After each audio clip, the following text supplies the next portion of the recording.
Сайн манайхаа дараагийнхаа бичлэгээр уулзаж байна. Энэ удаагийнхаа бичлэгээр Inside Out Animation-ийн 1-р ангийг ярьж өгöd бэлэн болсон байна.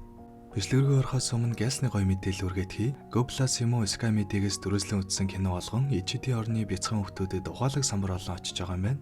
Үүнээс гадна Sky Media-гийн видео сонгоос төлбөртэй контент дүрслэн үзэх бүртээ 1 оноо, дурын багцаа идэвхжүүлж 2 оноо цуглуулад Samsung-ийн 65 инчийн телевизийн эзэн болох боломжтой болж байгаа юм байна лээ. Олон оноо цуглуулах тусам бэлгийн эзэн болох магадлал өсөх буюу хамгийн өндөр оноотой 50 хэрэглэгчдээс бэлгийн эзэдээ тодруулах юм байлээ шүү манайхаа. За ингээд Goblin болон Sky Media-ийнхэндээ баярлалаа. Бичлэг рүү харцгаая. Нэгэн залуугэр бүлд Райли гэх бяцхан охин мэндэлж яваар кино маань эхэлдэг. Үүнтэй зэрэгцээд охины толгойд төрөл бүрийн зан төлөвүүд ч гэсэн бүрэлдэж эхэлдэг. Ерөнхийдөө бол баяр хөөр, уйдгар гүнэг, айдас, уур бухимдал, эгдүүцэл гэсэн зан төлөвүүд манай Райлигийн толгой дотроос удирдах зан төлөвийг нь тодорхойлдог юм байна лээ.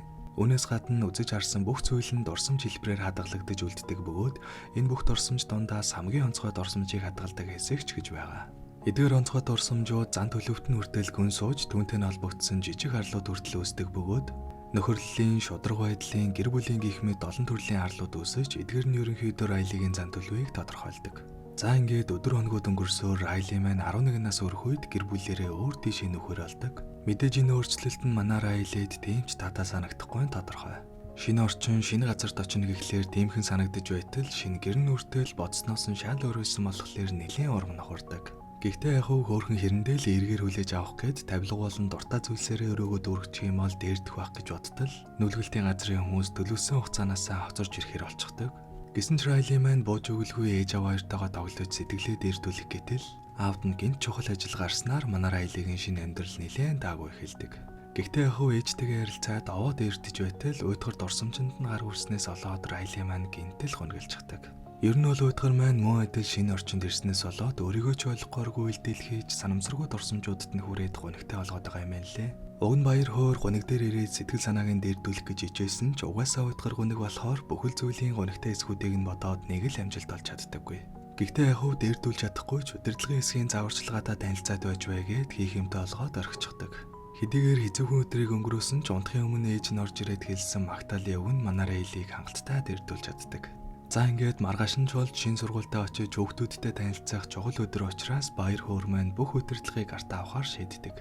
Бусад зан төлөвийг бүгдийг нь хийх юмтай олгоод өөрөө голчлон хяналтан дээр суугаар төлөвлөдөг бөгөөд өнөөдрийн хувьд уйдгар гоног огт хэрэггүй учраас хүчээр шахуу юуж битгийгэрээ гээд нэг газар үлдээчихдэг.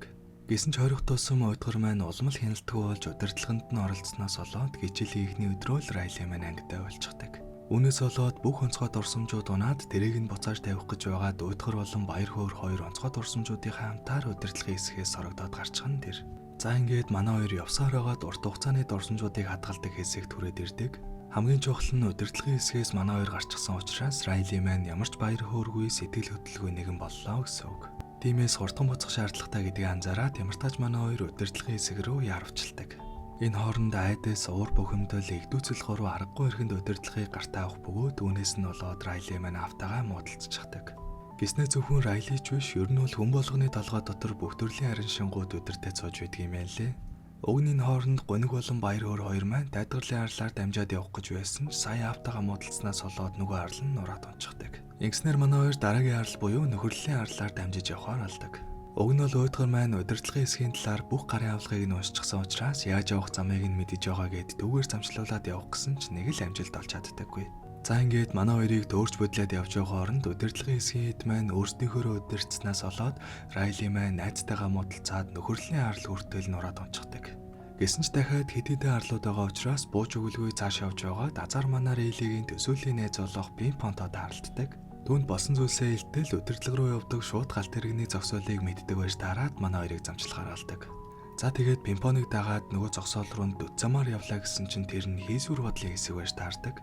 Мэдээж хэрэггүй бодлоод учраас хальтуудаад л мартчихдаг бөгөөд манай гурав яг мартаж явах үед нь тэр хэсгээр явж таарад эгээдэл мартагдчихалгүй арай гэж нэгэн амьд гарч ирж чаддаг. Хэдийгээр гарч ирж чадсан ч манай гурав нилээдгүй саадтай учирснаас болоод галт тэрэгнээсээ хоцорчихдаг. Гэхдээ яг энэ азар сүүлийн найдвар биш буюу дахиад нэг зогсоол байдаг юм байна лээ. Харин энэ хооронд манай удирдлагын үлдсэн гурван маань бас л удирдах чадлагүй алдаа гаргаад Райлигийн маань хамгийн дуртай спорт болох хоккей арлыг нь сүрүүлжигдэг. Арлууд сүрэх тутамд Райлигийн гэгээлэг дурсамжууд бага багаар устгагддаг бөгөөд Төсөөлийн хотод байсан ихэнх зүйлс арчигдаа зогсоохгүй пинг-понтой хамт тоглодог байсан төсөөлийн пуужин нүртэл хогийн савраа хаягдчихдаг. Мэдээж буужингаа алдсан пинг-пон нэлээд сэтгэл санаагаар унах бөгөөд баяр хөөр маань дээрдүүлэх гэж хичээсэн ч нэг л болж өгдөггүй. Гэтэл өөдгөр маань очиод жоохон ярилцтал пинг-пон маань нэг сайн уйлж аваад л дорхноо буцаа зэрэгчдэг. За ингэснээр цааш явсаар байгаад эцэст нь манай гурав нөгөө галт тэргэндээ сууж чаддаг. Гэтэл нөгөө галт тэргэн гинт зогсчихдаг бөгөөд яасан юм бол гэсэн чинь религ унтах үед галт тэргэн ч гэсэн цуг амардаг юм байна лээ. Гэхдээ манай хэд инглигээ зүгээр хүлээгээд байж болохгүй учраас зүудний хэсэг рүү нууцаар ороод зүүдээр нь дамжуулаад зэрэхээр шийддэг. Яг уг нь бол манай гурав зүудний үйлдвэрлэлөө нь ороод эвтэйхэн зүүдлүүлж байгаа зэрэхээр төлөвлөсөн ч жаахан бүтлгүүцнээс болоод аргагүй ирэхэнд аимшигын зүүдлүүлээ цэрэжигдэг. Гэхдээ яг уу сэрчгсэн болохоор галт тэргэндээ суугаад цааш явж чадхаар болдог л доо. Гэтэл дутуу унсандаа уур бухимдлийн уур нь хүрээд шууд энэ бүхнийг орхиод хуучин гэрлөөгөө зүгтах санаа гаргачихдаг. Яг өмнөх хоттой сайхан байсан ч энд ирээд ад жаргалгүй болчихсон болохоор буцаад хуучин гэртээ очивол ад жаргалтай болно гэж бодоод нөгөө ер нь чин санаагийн дэмцснээр явахаар шийддэг л дээ. Гэхдээ манай релид явъя гэсэн ч унааны мөнгө байхгүй болохоор шууд ээжийнхээ төрөвчнээс мөнгө улгаалчихъя гэдэг санаа гаргаад тэрийг эргэжүүлчихдэг. Ингэснээр мэдээж шодрог байдлын арал тэр дорхноо норж унах нь тэр. Хамгийн гол нь үүнээс болоод манай гурван явж байсан галт тэрэг норонгонд нь хүртэж эвтрээд цааш явах боломжгүй болчихдог. За ингээд яхаа мэдгүй зогсож байтал гинтийн дурсамж илгээгддэг хоолойг анзаараад дүүгээр явах гэсэн ч уйтгар маань онцгой дурсамжтай хэд ойртвол бүх дурсамжийг нь гонигтой олох гээдсэн болохоор баяр хөөр шууд тэр дороо уйтгарыг үлдээгээд ганцаараа яваад өгдөг. Гэсэн ч нөгөө олонд оргилдноос олж эвдрээд баяр хөөр болон пинг-пон хоёр дурсамжийн хогийн цэг рүү унчих нь тэр. Хэрэггүй гэж бодсон дурсамжаа ийшээ ажигдах бөгөөд энд ирсэн зүйлс хэсэг хугацааны дараа бүр мөсөн устдаж үгүй болдго юм байна лээ. За ингэснээр манай хоёр бүр мөсөн мартагдах аюулд орчихсон яхаа мэдхгүй байж байтал гинт баяр хөөр пинг-поны нөгөө төсөөлийн буужингийн таягдсныг санаад төвгөр дэшээ гарахаар шийддэг. Хариугүй бууж өгөөд мартагдахын эрмэгт байсан хоёр маань олдсон сүлийн боломжоо ашиглаад хамтдаа дэш гарах гэж хэд оролдсон ч харамсалтай нь гарахын даваан дээр ирээд л бүтлгүүтэд байдаг. Гэхдээ пинг-пон маань энэ буужин хоёулангийн биш зөвхөн баяр хөөрийг л даах юм байна гэдгийг анзаараад сүлийн оролдлого дээрээ өөрөө бууж үлдснээр баяр хөөр маань ямартааш дэшээ гарч чаддаг. Мэдээж хамгийн гонигтай нь пинг-пон маань тэндээ үлдсэн болохоор нэг их удалгүй замхран оддог. За ингээд пинг-поны тусламжтай дээш гарч чадсан баяр хөөр маань доор байх үедээ уйтгар гунгийг хэтэрхий хүчээр дарснаас болоод л энэ бүх сүрэл болсон гэдгийг ойлгож чадсан байдаг. Ер нь бол бүх ааш хариншин их бага хэмжээгээр хамтдаа байж ижил хэвэн байх ёстой боловч хүчээр гунигтай мэдрэмжээ дараад дандаа л ад жаргалтай авах гэж хичээснээс болоод бүх юм болсон гэсэн үг. За ингэснээр баяр хөөр маань төсөөлийн хотод очиж төсөөлийн найз залууг нь баахны хөвөлж байгаад өндрөөс гэр бүлийн харал дээр очиж байгаад тэндээсээ уйтгарыг олж авснаар ямартаач эцэст нь манай хоёр хамтдаа удирдлагын хэсэгтээ ирж чаддаг. Дараагаар нь уйтгарт удирдах хэсгийг ашиглах боломжийг олох бөгөөд ягаад ч юм уйтгар маань амархан гэгч нь удирдаад гэрээсээ зогтох гэж байсан Райлигийн бодлыг нь өөрчилж чаддаг. Ингээд зогсохгүй боцож гэртээ ирээд ээж автаагаа уулзах үедээ дотор байсан бүх зүйлсээ ил гаргаад нэг сайхан уйлчихсан чинь Райли маань өнгөрөөд хамаагүй дээрчигдэг.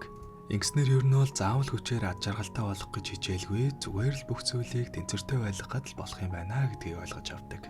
Эцэст нь удирдлагын багийнхан маань ганц удирдлагын дээрээ булаацалдалгүй бүгдээрээ дор бүхнээ удирдах хэсэгтэй болсон буюу Райли маань бүх сэтгэл хөдлөлөө тэнцвэртэй удирдах сурч уугаар кино манд тосдог. Inside Out-ийн маань 2 дугаар анги нь Go+ болон Sky Media-д орчихсон байгаа юм лээ. Сонирхсан хүмүүс байвал ороод үзээрэй. За тэгээ нэг иймэрхүү кино байлаа. Бичлэг таалагдсан бол дардаг юмудаа дараарай. Дараах хавьчлэгээр уулзлаа. Түр баяр таа.